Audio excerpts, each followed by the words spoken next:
Telefónico.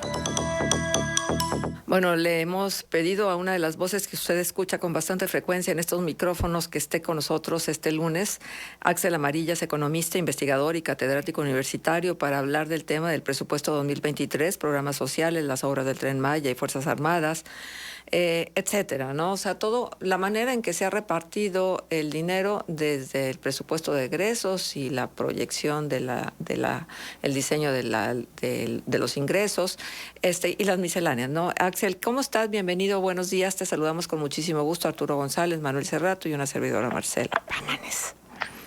Marcela, muy buenos días. Un saludo a ustedes ahí en el estudio y a la comarca Laguna. Gracias, Axel. Bueno, seguramente tú ya pudiste darle una revisada a lo que es este proyecto del presupuesto 2023. ¿Qué destacas del mismo?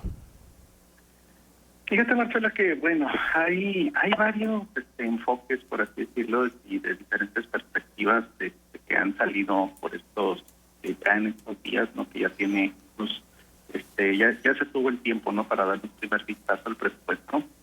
A mí lo que sí me gustaría destacar desde un principio es, antes como de meterte en el contenido como tal, ¿no? Del presupuesto, son precisamente los supuestos macroeconómicos, ¿no? Este apartado del paquete económico que se llama criterios generales de política económica, ¿no? Y donde viene este documento, estos pronósticos sobre cómo se espera que se comporte la economía durante el próximo año, ¿no? Y uno de los primeros puntos a tratar ahí, pues, es que sí tiene dos datos completamente, pues, no quisiera decir irreales, pero poco alcanzables, ¿no? Uno definitivamente es el crecimiento económico, que el presupuesto está construido, suponiendo que hay un crecimiento económico del 3% durante 2023, lo cual es, digamos, el 50% mayor a lo que diversas, pronósticos para la economía mexicana nos dicen, ¿no? El mejor de los pronósticos para 2023 de crecimiento económico es esa tendencia de crecimiento al 2%. Y si el paquete económico está construido con un 3%, pues entonces ahí le va a faltar la mitad de dinamismo económico que en teoría está proyectando, ¿no? Entonces, ya desde ahí hay un problema en términos de la construcción del mismo paquete, porque obviamente la recaudación de impuestos, como los diversos derechos y demás de los cuales se hace el gobierno de ingresos, pues probablemente se queden cortos para cubrir las necesidades del presupuesto de egresos, porque trae una sobreestimación del crecimiento económico, ¿no? Y la otra, pues definitivamente es la inflación. La inflación, también el presupuesto está considerando, digamos, que un rango entre el 3.2 y 4.7% para 2022. Y definitivamente también se espera que 2023, y obviamente también se espera que este rango se salga de estos números, ¿no? Entonces, desde ahí también tenemos, digamos, otro problema en términos de para lo que va a alcanzar el presupuesto de egresos, ¿no? Porque si se construyó suponiendo una inflación para 2023 entre un 3 y un 4%, cuando probablemente llegue a estar entre un 4 y un 5% en términos reales, pues también va a haber ahí un cambio de lo que se proyecta que se va a gastar con respecto a lo que efectivamente se va a gastar por el incremento de los precios, no solamente del cierre de 2022, sino también los que existan durante 2023. Entonces, yo creo que desde entrada sí se proyecta definitivamente un mayor gasto de la deuda, o mayor contratación de la deuda, mejor dicho, del que originalmente se plantea, porque estamos hablando de que la recaudación de impuestos se va a hacer supuesto no alcanzable de crecimiento económico, y por otro lado, o sea, los ingresos van a ser menos de lo que ya van a hacer, y por otro lado el gasto público, al estar, digamos, pronosticado o proyectado más bien con una inflación menor a la que va a ser 2023, pues probablemente se gaste más de lo que se está diciendo que se va a gastar. Uh-huh. Entonces, esa entrada ya nos habla de un problema de estimación y que definitivamente va a impactar a los indicadores de la deuda o a la contratación de la deuda, la cual también viene ahí mismo en el proyecto o en el paquete económico en general. Ajá. Axel, Sí. dejamos de escucharte un poquito. Perdón, y bueno, ya la otra parte que tiene que ver con el gasto público, pues definitivamente el gran ganador sigue siendo digamos, las pensiones, o bueno, el gasto significa las pensiones, ¿no? Estamos hablando de que no solamente viene esta proyección inercial de las pensiones contributivas, ¿no?, que son las que se pagan a través del Seguro Social, del ISSSTE, que son todas estas personas que jubiladas, que a través de su vida laboral, no su vida activa, estuvieron contribuyendo a tener una pensión al finalizar su vida laboral.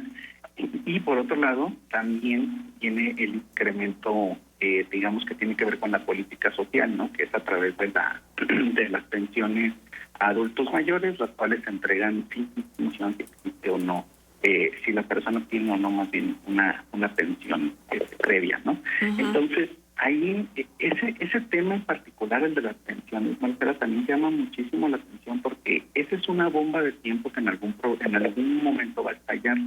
Nos queda claro que durante este sexenio no va a pasar, pero sí va a suceder el próximo. Entonces, sin importar quién llegue al poder en el 2024, sea del partido del presidente o sea de otro, es un problema que va a tener que atender, y definitivamente pues va a ser un tema, digamos, políticamente hablando, poco, digamos, poco retribuido, ¿no? Y ese sí es un tema bastante delicado, porque de cierta manera pues estás trabajando desde el punto de vista de un presupuesto que sabes que no va a ser sostenible a largo plazo,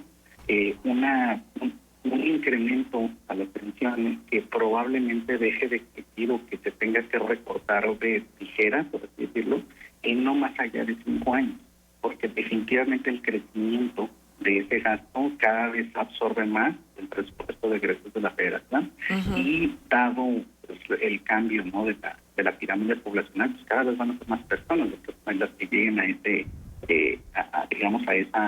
necesitar de esa pensión. Y si le agregas precisamente estas pensiones no contributivas, pues definitivamente la presión del presupuesto con respecto al tema de pensiones, pues va a seguir siendo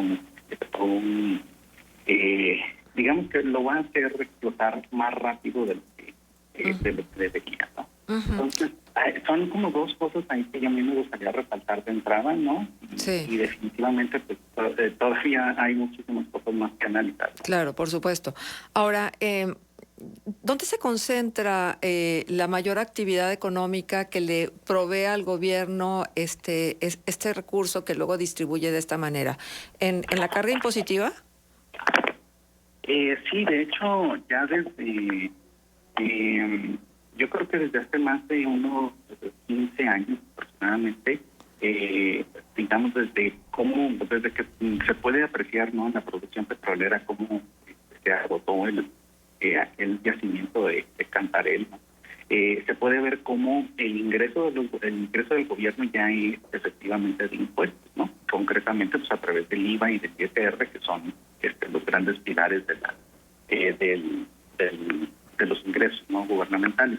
Ya lo que es la venta del petróleo o algunos otros impuestos que también se recaudan ya son una parte menor de los ingresos. Para darnos una idea nada más, o sea, lo que es el ISR y el IVA, o sea, cada quien es más aproximadamente como una tercera parte de los ingresos del gobierno, cada uno, pues estamos hablando que son 2/3 partes entre estos dos impuestos, y el resto ya es de todo lo demás, donde está incluido la venta del petróleo, que en algún momento llegó a ser más de la mitad de los ingresos del gobierno. Entonces, sí, o sea, está el gasto público, digamos, a partir de este sexenio no se privilegia el gasto social, pues efectivamente viene de la recaudación de impuestos tanto a empresas como a trabajadores, ¿no?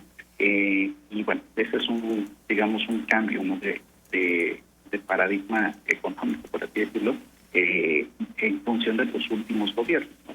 Porque en contraparte, pues también tienes que el gasto en infraestructura solamente estuvo enfocado pues, básicamente en las 3 obras o las 3 mega obras del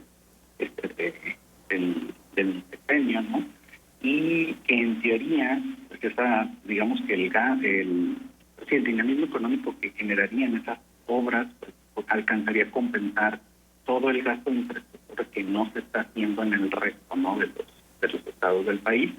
Pero, pues bueno, al menos tenemos la primera, ¿no?, que no nos queda claro si en algún momento va a empezar a funcionar o no, que es el aeropuerto Felipe Ángeles.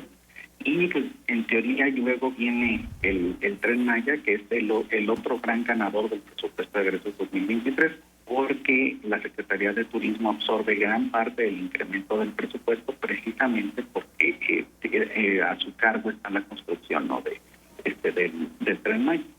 Y también el otro gran, digamos, factor que absorbe recursos de este nuevo presupuesto pues es la refinería de Dos Bocas, que la cual, pues básicamente ya nos dijeron de diversas maneras que no va a alcanzar a salir en lo que termina el sexenio.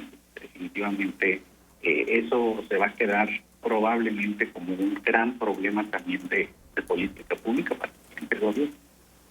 Sí, Axel, justamente más temprano revisábamos esa situación de las obras y de cómo en este 2022 pues han utilizado muchos más recursos de los que en un inicio se les habían aprobado. Por ejemplo, en el caso del Tren Maya, 67% de sobreejercicio. Se le habían asignado 52.212 millones de pesos para este 2022. Bueno, mejor dicho, eso fue lo que ejerció en este 2022 cuando tenía asignados 31.311 millones. El caso de la refinería de Dos Bocas tenía aprobados 46.000 millones en este 2022, ha ejercido 94.115 millones, o sea, un sobreejercicio de más del 100%. Si le sumamos eso que mencionas, que efectivamente para 2023 estas obras, junto con el tren del Istmo de Tehuantepec, junto con el otro tren México-Toluca, van a ser las obras más beneficiadas, digo, son las obras que más presupuesto van a ejercer. Pues eso nos tendría que poner por lo menos a dudar de la eficacia del ejercicio del gasto. O sea, si estas obras, por considerarse prioritarias por parte del gobierno federal, están teniendo estos sobreejercicios, pues algo no se está haciendo del todo claro en materia de administración de los recursos, sobre todo porque se ha dicho que buena parte de ese dinero también viene de los 109 fondos y fideicomisos que se eliminaron, y por otro lado están los programas sociales que van a tener poco más de un 10% del presupuesto total. Es decir, ¿podemos hablar de que ha habido un manejo responsable del presupuesto con estos datos? ¿Qué tal, Manuel? Es una muy buena pregunta.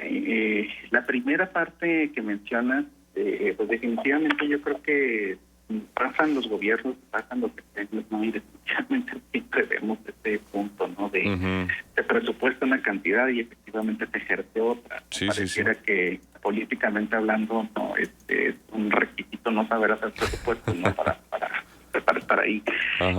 Lo que llama mucho la atención pues es que finalmente los sobreejercicios que se han llevado estas obras estrella, ¿no?, junto con las adicionales que también mencionaste, definitivamente hablan de, pues, por un lado, ¿no?, que en el cuarto donde se realiza el ejercicio del presupuesto, pues no tienen los datos correctos, ¿no?, de lo que efectivamente va a suceder en la operación, o en su defecto pudiera ser, estando mal, ¿no?, de otra situación, pues que se plantea un escenario bonito, por así decirlo, para que no haga tanto ruido, ¿no?, en el Congreso de la Unión, en los medios de comunicación, etcétera, etcétera, y ya después se reajusta sobre la marcha, ya digamos cuando se están ejecutando operativamente los gastos, ¿no?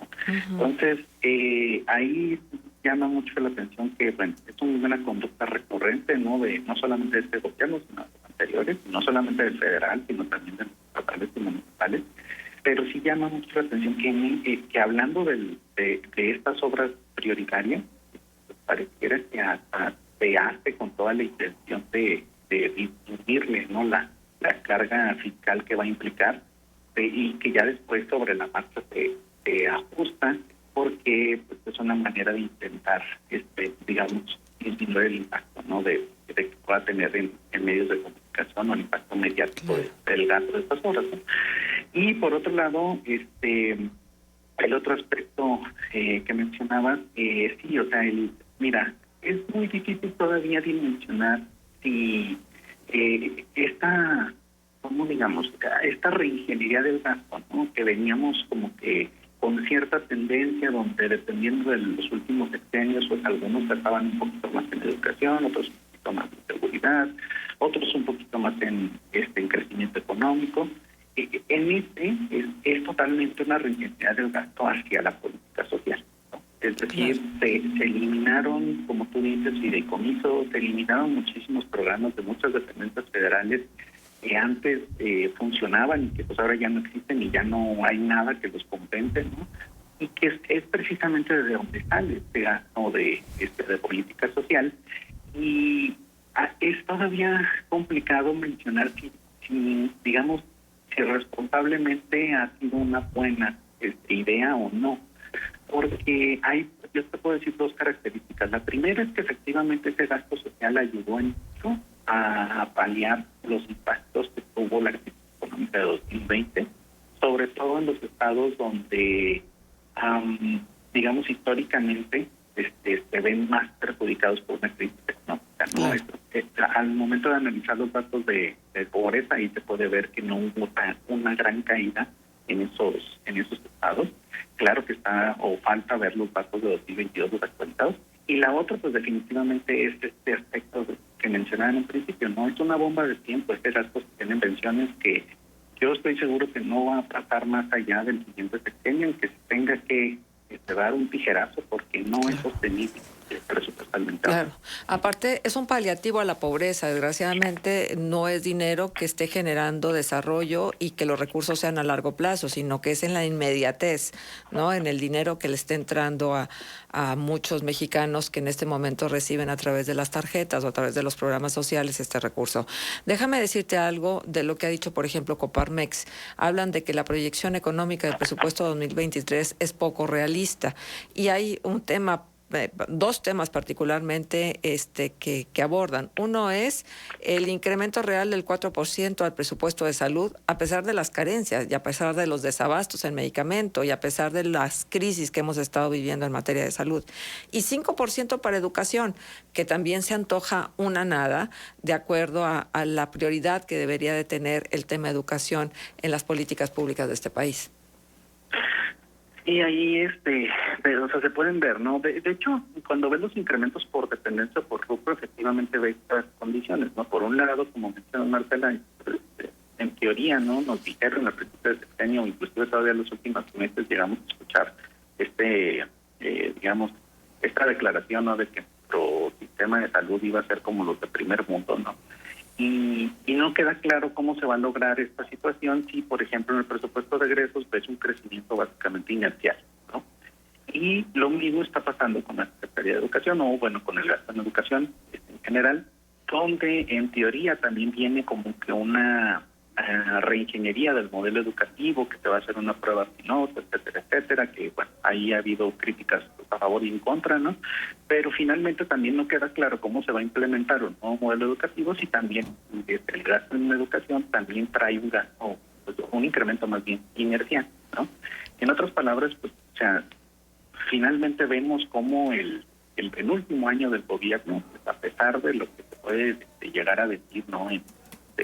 Mediáticamente, definitivamente sigue privilegiando las mismas dos cosas que ha venido privilegiando desde el primer presupuesto que le tocó crear, ¿no? Que fue 2020, porque 2019 todavía estuvo muy en combinación con la tendencia que traía el sexenio anterior, y que es privilegiar gasto en pensiones, y específicamente las no contributivas, ¿no? Porque las contributivas ya traen un gasto también, un incremento inercial, no es como que se esté modificando.